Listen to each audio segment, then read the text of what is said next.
God is in the middle of all this, and God is leading us somewhere, and God is trying to kind of resolve the mess for to bring us to a much better place. So that has been my life experience, that God has been with me through all these experiences. And you kind of gain in wisdom as a traveler and a pilgrim.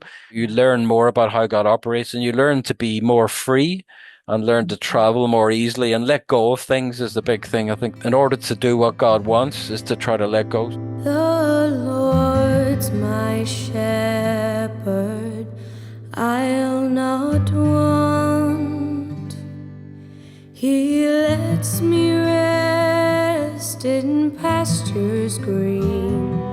Welcome to Psalms for the Spirit, a podcast about spirituality and resilience through the lens of the biblical Psalms.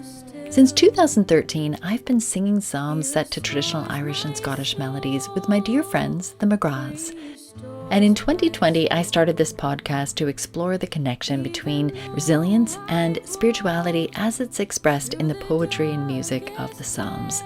Since I'd heard over and over again how the Psalms lift the spirit and give hope through difficult times.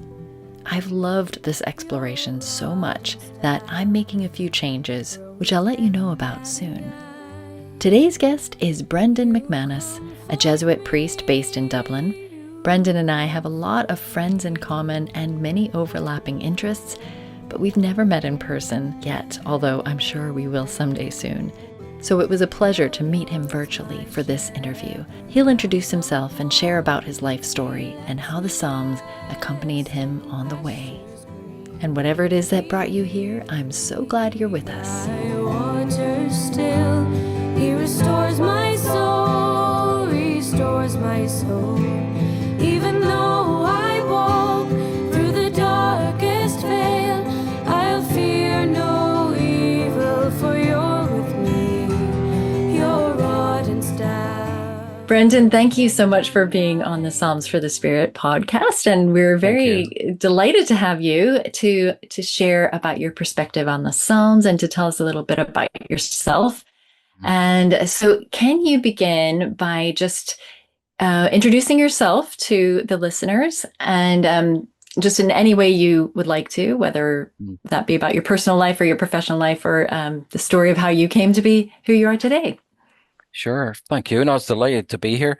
And I think it's probably safe to say my life as a Psalm, if you take it like this, my own personal story, like I come from a farm in Fermanagh, which is obviously in the west of Northern Ireland, but I grew up on a farm, 100 cows and everybody collaborating on the farm, just a wonderful experience of growing up.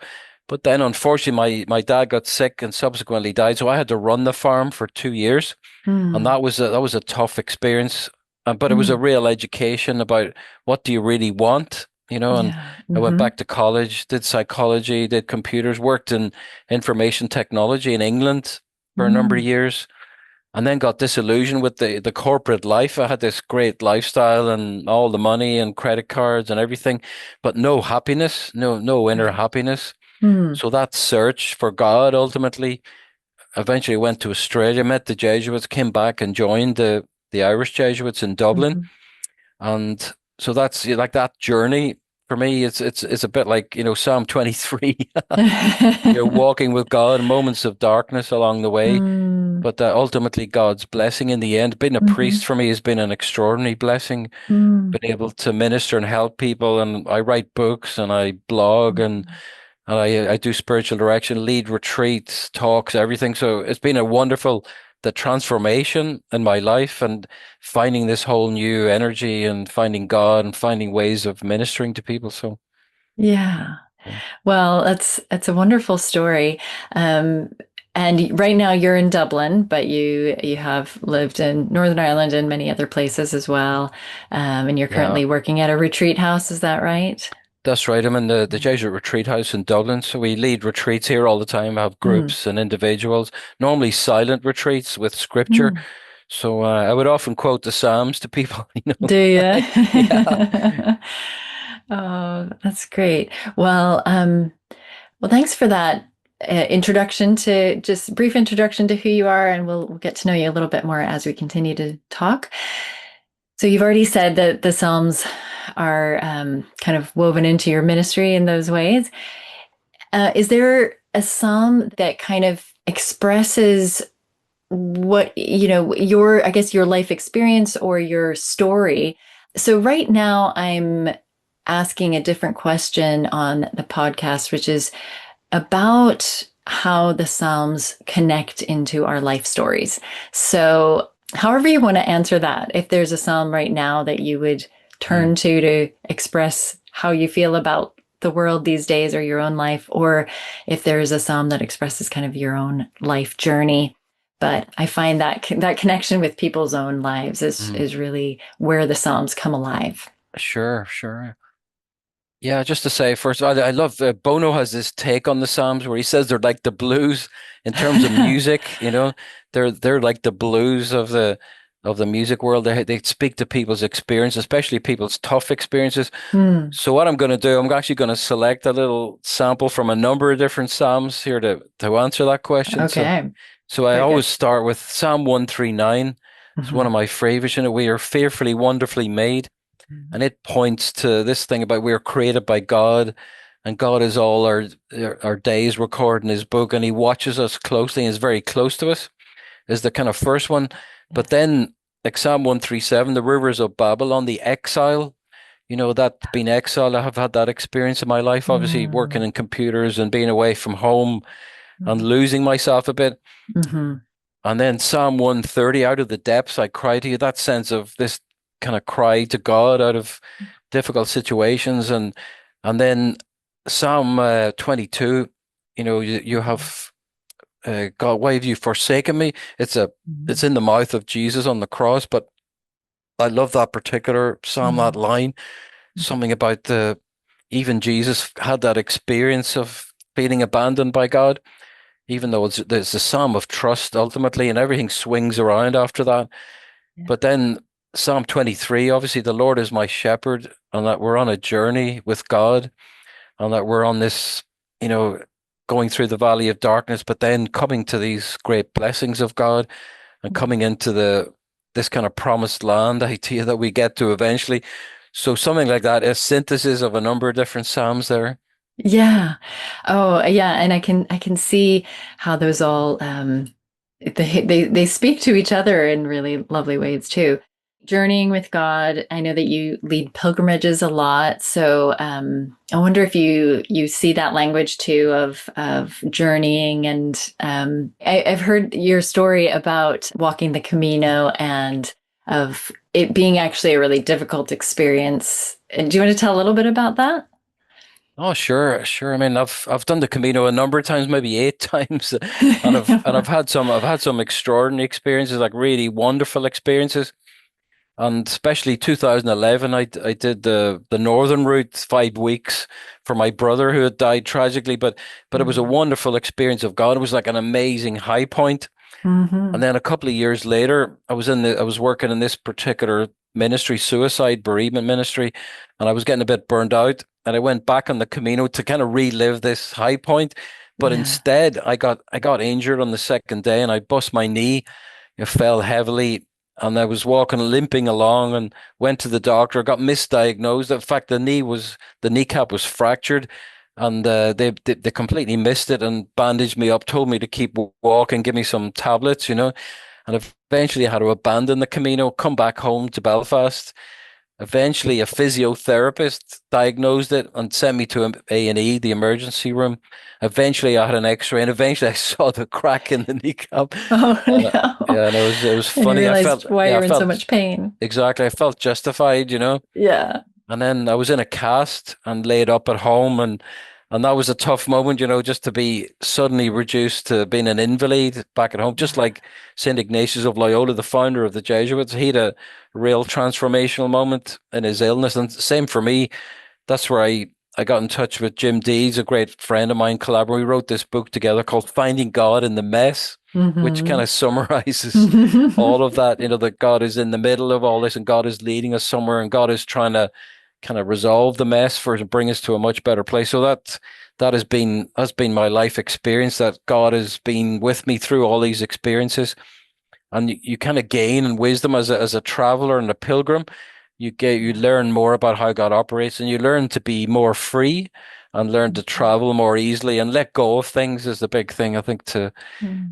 in order to do what God wants is to try to let go. So I've been lucky enough in my life to travel quite a bit and meet all sorts of different people and be in different places, but especially to learn about how God operates and Mhm. learn how to find God in difficult situations and how to walk through the storm. You know, that image from Mhm. Psalm 23, walk through the valley of darkness, no evil shall I fear. Mm. That really captures it, that I trust that God is here. Even though Mm. things look pretty dark and pretty bleak sometimes, I keep walking towards the light and I keep on Mm. track and I keep doing the right things. This is the Jesuit discernment thing. Mhm. You don't change a decision once you've made a good decision and once you put good structures in place, prayer, your what you're doing career wise or job wise, family wise, relationships, you keep all the good things in place and you trust Mhm. that you're going to come out the end, not Yeah. without some suffering, obviously, along the way, but there's some suffering is unavoidable and God works powerfully through that experience, an Mhm. experience of the cross. I think that, God is with us powerfully and we've got to give ourselves over to Christ in the middle of all that. And eventually we walk out the other end. Mhm. Mhm. Yeah. Well, you're gonna share more about that concept of God in the mess that you ended up writing about in your book, and that idea of God being with us in the struggles and the inevitable suffering that we do have, and that God leads us toward a more peaceful and resolved place in our lives. You're going to share about that a little bit more with the Deeper Well community, so we're gonna have a bit more of a deep dive into that. But I'm noticing that there's a really clear connection between that idea and the Psalms in general, which tend to really look for God in the mess of our lives. They are all about kind of looking at all those parts of ourselves that are, not neat and tidy, and looking at the world that's not always the way we would like it to be. It's Yeah. messy, Mm. there's pain and struggle, and we wish it weren't that way, but it is that way. And so the Psalms are a way that we can help to kind of place that before God and bring Mm. that into prayer and sort of have some sort of healing and Mm. resolution around that. So do you see that connection there? Exactly. I think that's exactly right. And there's something really significant about the fact that Jesus quotes the Psalms, Mm-hmm. quite a bit. Obviously, as a Jew, he would have known them intimately, but he quotes them all the way along, especially in the Passion. He says, not my will, but your will be done. Into your hands I commend my spirit. But especially that line from Psalm 22, that why have you forsaken me? I think that for me is the pivotal point that, Jesus arrives to this really difficult place, which we all arrive at. Mm-hmm. God appears to be absent. This is Mm-hmm. the word appears is really important that even though it seems like a dark journey and we're on our own, but God is actually powerfully with us, even more so. It's a paradox, but I've seen this Mm. in my own life and other people's lives that if I can interpret this situation adequately and if I can pray my way through this, especially the Psalms, though they're going to really help me because they're Mm. all about suffering, tough times, difficulty, going through the dark valley. Yeah. They're all about that difficult time. So I can use those to help me keep on track. And I have to do what Jesus does. This is what I say to people in spiritual direction. What does Jesus Mm-hmm. do? He uses the Psalms. He keeps Yeah. praying and Yeah. he keeps trusting that God is working through this, even this horrendous thing about the passion and his death, that God working really powerfully in that, and the resurrection is not something that happened 2,000 years ago. The resurrection, that death and resurrection cycle is something that happening in our lives right now, Mm-hmm. and that if we can again keep faithful, keep close to Christ, that we will experience that same resurrection in our lives, not without some, pain and difficulty, and we'll be tested along the way. Yeah. I think God doesn't deliberately test it, but life does, and Yeah. that's what happens. Yeah. Yeah. All right. So, Brendan, I have one more question for you, which is I began asking this question over the summer. I think we all need little rays of hope and inspiration in our lives. So, I was taking the meaning of a word that I didn't even know existed until recently, which is the word psalmic. I thought It's such a lovely word to encompass both the healing and the hope that we might find. We find it through prayers like the Psalms, but also through things in our lives that bring us healing and hope and inspiration. And, so does anything come to mind for you as far as something hopeful or psalmic in your life? Yeah, I think it would have to be the Camino for me, I think. Yes, And that makes sense. but just in general, the whole pilgrimage idea, Yeah. the idea that we are pilgrims in this world, and that God walks with us, and that there is purpose and meaning to our lives, and that that we can get through almost everything with God's help. Mm. But you have to walk your own path.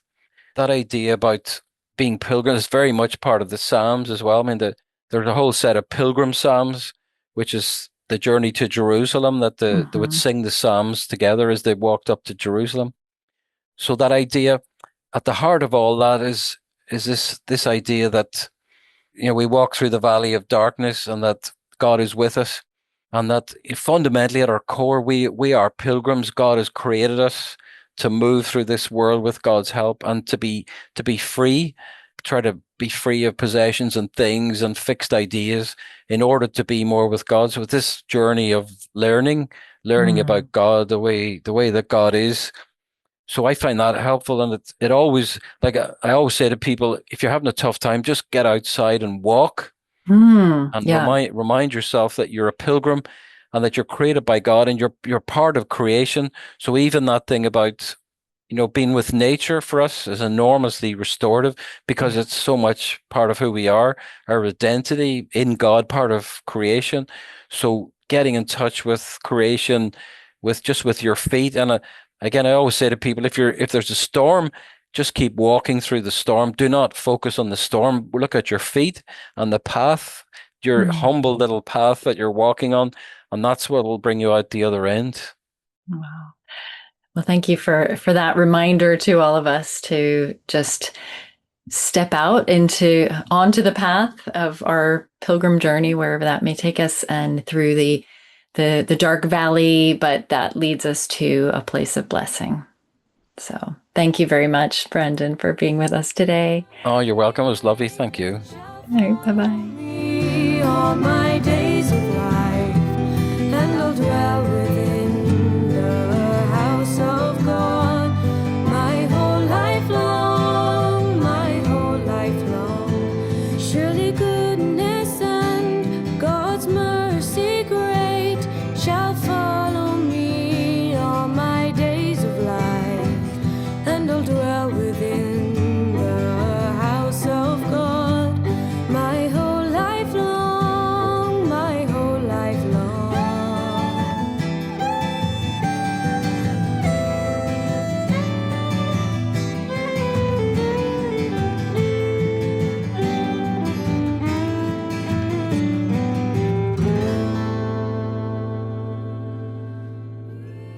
You've been listening to Psalms for the Spirit with me, Kieran Young-Wimberly, with music by Celtic Psalms.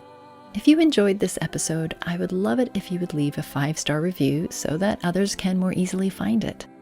And if you know someone who might be inspired by this podcast, please do pass it on. And finally, make sure you sign up for my podcast email list so you never miss another episode. Until next time, may our spirits find healing and hope in the days ahead.